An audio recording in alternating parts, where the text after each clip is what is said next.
পাৰ্টিৰ জিন্তু হাজৰিকা ডাঙৰীয়া, ইয়াত দলৰ তৃণমূল পৰ্যায়ৰ কাৰ্যকৰ্তাসকল উপস্থিত আছে।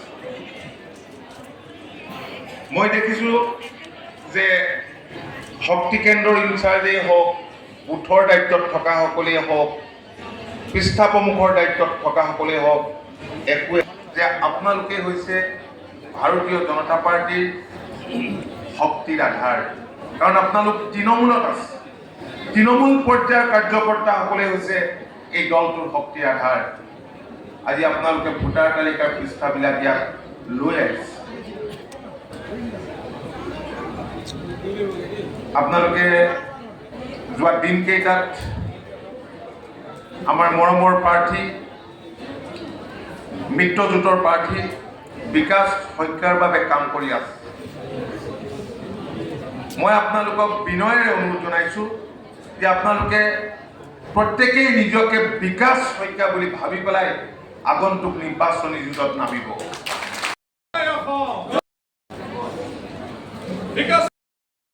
নিশ্চিতভাৱে কৰি যাম। আজি এই সভাখনত আপোনালোক সকলোৱে আহি যি ধৰণে আমাক সহযোগিতা কৰিছে, মৰম স্নেহ দিবলৈ আগবাঢ়ি আহিছে, তাৰ বাবে মই আপোনালোক সকলোকে মোৰ তৰফৰ পৰা আন্তৰিক ধন্যবাদ। জয় আই অসম। ধন্যবাদ।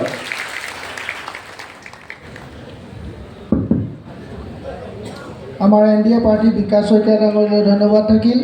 তেখেতে ছুটি নাৰাখে, তাৰ কাৰণে সকলোৱে আমাৰ ব্যৱস্থা ল'ব। ইয়াৰ পাছতে আমাৰ মাজত উপস্থিত আছে অসম গণ পৰিষদ দলৰ ৰাজ্যিক সভাপতি মাননীয় অতুল বৰা ডাঙৰীয়া। আমি তেখেতৰ মাৰ্গদৰ্শন কৰিবৰ কাৰণে অনুৰোধ জনাইছোঁ।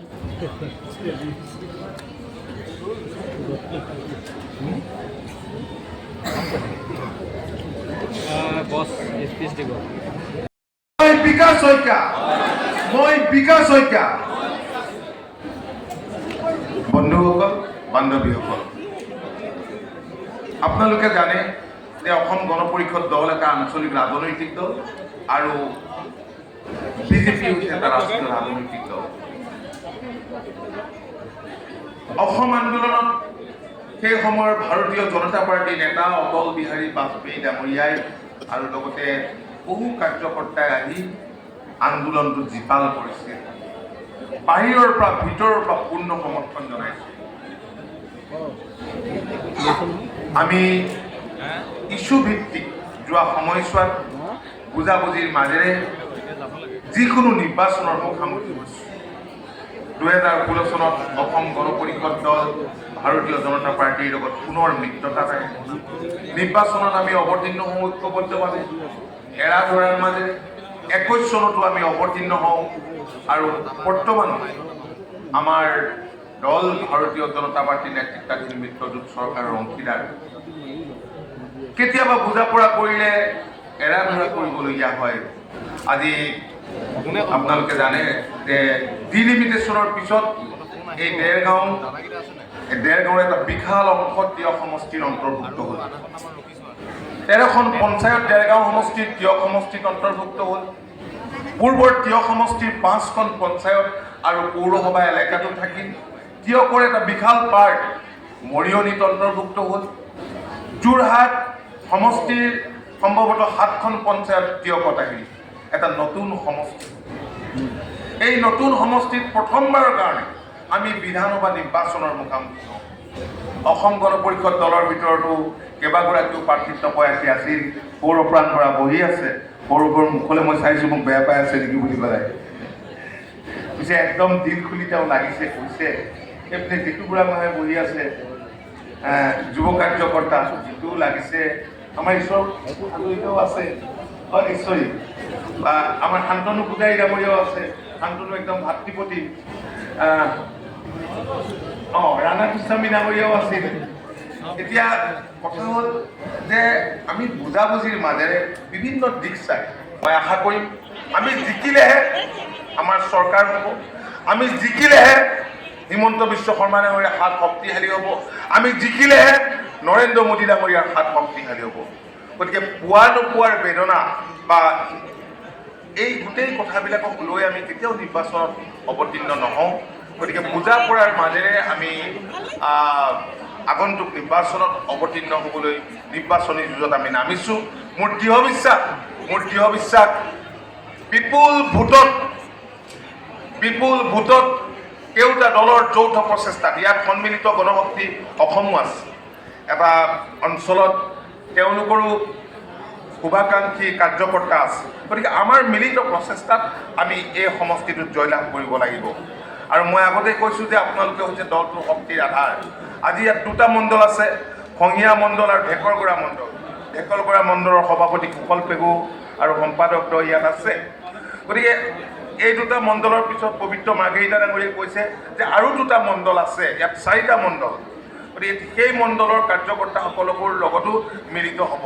মই ভাবোঁ যে অসম গণ পৰিষদ, সন্মিলিত গণশক্তি অসম আৰু বিজেপি আটাইৰে এবাৰ পৃষ্ঠাপ্ৰমুখ নহয়, যিবিলাক মূল মানুহ লৈ পেলাই এবাৰ যদি 3টা মণ্ডলৰ বিষয়ববীয়া মূল বিষয়ববীয়া শক্তি কেন্দ্ৰলৈ বহি ফিল্ডত নামে, তেতিয়াহ'লে মই ভাবোঁ যে কাম কৰিবলৈ ভাল হ'ব। তেনেধৰণেও আপোনালোকে প্ৰচেষ্টা চলাব বুলি আশা ৰাখিছোঁ। ঐক্য নাই, গতিকে তেনেস্থলত কংগ্ৰেছ ইয়াত জিকিব নোৱাৰে। আমাৰ তিতাবৰ মৰিয়নিটো যিহেতু তিয়কৰ এটা পাৰ্ট পৰে, আমাৰ বিকাশ শইকীয়াই আগতে তিয়ক বিধানসভাটো চাই আছিল। মই অনুৰোধ জনাম যাতে সেই পাৰ্টটোৰ ক্ষেত্ৰতো আমাৰ দলৰ কৰ্মকৰ্তাসকলে যিখিনি কৰিবলগীয়া আছে মৰিয়নিৰ ক্ষেত্ৰতো যাতে কৰে। তিয়কত বাকীসকল লাগিব, তিতাবৰ মৰিয়নি এইবিলাকত অসম গণ পৰিষদ দলৰ যিসকল কাৰ্যকৰ্তা আছে, সৌৰভবান বৰা আছে, মই অনুৰোধ জনাম যাতে তাত নিৰ্বাচনী যুঁজত একেদৰে জঁপিয়াই পৰে যিদৰে আজি ভাৰতীয় জনতা পাৰ্টীৰ কৰ্মকৰ্তাসকলে মিত্ৰজোঁটৰ প্ৰাৰ্থী বিকাশ শইকীয়াক জিকাবৰ কাৰণে আগবাঢ়ি আহিছে। মই দীঘলীয়া নকৰোঁ, মই বহুত ধন্যবাদ জনাইছোঁ বিকাশ শইকীয়ালৈ। মই শুভেচ্ছা জনাইছোঁ। এইবাৰ NDA হেক্টিক কৰিব, ইয়াত কোনো সন্দেহ নাই। আপোনালোকে তিয়ক জিকাওক, আপোনালোকে মৰিয়নি জিকাওক, আপোনালোকে যোৰহাট জিকাওক। যোৰহাট জিকিবই লাগিব। যোৰহাটত সেই লোকসভাৰ পৰিৱেশ এতিয়া নাই। আমি শুনিছোঁ যোৰহাটত যথেষ্ট আমাৰ প্ৰাৰ্থীগৰাকী আগবাঢ়ি আছে। এইবিলাক বাহিৰততো কথা বতৰাবিলাক ওলাই থাকে, আটাইকেইটা সমষ্টিতে আগবাঢ়ি আছে। আৰু জোৰদাৰ কৰক। 9 তাৰিখে ইলেকশ্যন, 7 তাৰিখে আমাৰ কেম্পেইনিং শেষ হ'ব। আজি 1 তাৰিখৰ পৰা একদম সম্পূৰ্ণ এটা সুন্দৰ পৰিৱেশ আপোনালোকে সকলোৱে দিল খুলি যেতিয়া লাগিব নহয়, এটা সুন্দৰ পৰিৱেশ গঢ় লৈ উঠিব। এতিয়ালৈকে মোক বিকাশে কৈছে যে আমি ঘূৰি আছোঁ, 1 ৰাউণ্ড মানে মাৰিছোঁ, 2য় ৰাউণ্ডো মাৰিছোঁ, তাৰপিছতে আমি বেলেগ ধৰণে আমি নিৰ্বাচনী প্ৰচাৰ চলাম। আৰু আমি পবিত্ৰ মাৰ্ঘেৰিটা ডাঙৰীয়া লাগিয়ে আছে, তিয়কটোক কেনেকৈ জিকাব পাৰে বাকীকেইটাৰ লগতে লাগি আছে, বাকী সকলোখিনি লাগি আছে। আৰু মাননীয় মুখ্যমন্ত্ৰীও সম্ভৱতঃ 7 তাৰিখে ইয়ালৈ আহিব। গতিকে তেনেস্থলত আপোনালোকে জানেই যে আমাৰ চৰকাৰখনে ডক্টৰ হিমন্ত বিশ্ব শৰ্মা ডাঙৰীয়াৰ বৰিষ্ঠ আৰু দূৰদৰ্শী নেতৃত্বত ৰাজ্যখন দ্ৰুতগতিত বিকাশৰ দিশে ধাৱমান হৈছে। ৰিজাৰ্ভ বেংকে কৈছে, ৰিজাৰ্ভ বেংকৰ মতে আমাৰ 45% GSDP বাঢ়িছে, 45% বাঢ়িছে। আৰু দেশৰ ভিতৰতেই এখন ফাষ্টেষ্ট গ্ৰয়িং ষ্টেট হিচাপে চিহ্নিত হৈছে অৰ্থনৈতিকভাৱে। আজি এই 5 বছৰীয়া কাৰ্যকালত ডক্টৰ হিমন্ত বিশ্ব শৰ্মা ডাঙৰীয়াই যিমানখিনি কাম কৰিছে, আজি অৰুণোদয় বোলক, মহিলা উদ্যমিতাই বোলক, নিযুত মাইনাই বোলক, CM টিকুলে বোলক, অজস্ৰ আঁচনি, ৰাস্তা পদূলি, দলং নিৰ্মাণ, আজি যোৰহাটত কেনেকুৱা এটা ফ্লাইঅভাৰ, কিমান পৰিৱৰ্তন, এখন সুকীয়া ছবি আপোনালোকে চকুৰ আগত দেখিছে। তো ইমানখিনি কাম কৰাৰ পাছত আৰু আটাইতকৈ ডাঙৰ কথা, আমাৰ চৰকাৰখনে ডক্টৰ শৰ্মা ডাঙৰীয়াৰ নেতৃত্বত ৰাজ্যখনত 1,65,000 চাকৰি দিছে। কোনো এখন চৰকাৰে 5 বছৰীয়া কাৰ্যকালত 5,000তকৈ স্বাধীনতাৰ পিছত কোনোৱে এপইণ্টমেণ্ট দিব পৰা নাছিল। আৰু 1,65,000 মেধাৰ ওপৰত ভিত্তি কৰি দিছে। এইটো এটা সাংঘাতিক দৃষ্টান্ত, দেশৰ ক'তো এনেকুৱা হোৱা নাই। বিভিন্ন ঠাইত মেডিকেল কলেজ হৈছে, সকলো ছেক্টৰতে দ্ৰুত উন্নয়ন আৰু বিকাশ হৈছে। প্ৰতিখন চৰকাৰে স্বাধীনতাৰ পিছত 5 বছৰীয়া কাৰ্যকালত যদি এনেকৈ কাম কৰিলেহেঁতেন, মই ভাবোঁ দেশখনৰ ভিতৰত আজি অসমখন 1 নম্বৰত থাকিলেহেঁতেন। ৰাইজ, বন্ধু বান্ধৱীসকল, মই আপোনালোকক বিনয়েৰে অনুৰোধ জনাম, আমাৰ ৰাজনীতি কৰা মানুহবিলাকৰ কাৰণে বিহু আহিছেই, কিন্তু এইটো এটা আমাৰ কাৰণে ডাঙৰ ফেষ্টিভেল। গতিকে বিহুৰ আগে আগে এই ফেষ্টিভেলটো আমি মানিব লাগে, কেনেকৈ কামেৰে আমাৰ দায়িত্ব হ'ল ভোটাৰৰ ঘৰে ঘৰে আমি যোৱা, পৃষ্ঠা প্ৰমুখৰ কামেই সেইটো, শক্তি কেন্দ্ৰৰ কামেই সেইটো, বুথৰ কামেই সেইটো। কাৰণ কিছুমান পৰিয়াল আছে, কিছুমান মানুহ আছে, মই এতিয়া মোৰ সমষ্টিতে মই ফোন কৰি চাওঁতে মই গম পাইছোঁ যে আমাৰ কোনোবা গৈছে নে বোলে অহা নাই, আমি ভোটটো দিমেই। কিন্তু কিছুমান স্বাভিমানী মানুহ থাকে, মোক আমুকে এই পাৰ্টীয়ে দেখোন নক'লে, আমুক পাৰ্টীহে ক'লে মই তেওঁকে ভোটটো দিওঁ। সেইকাৰণে কোনো পৰিয়াল যাতে স্পৰ্শ নকৰাকৈ নাথাকে, সেই দিশটোৰ প্ৰতি আপোনালোক প্ৰত্যেকে সচেতন হ'ব।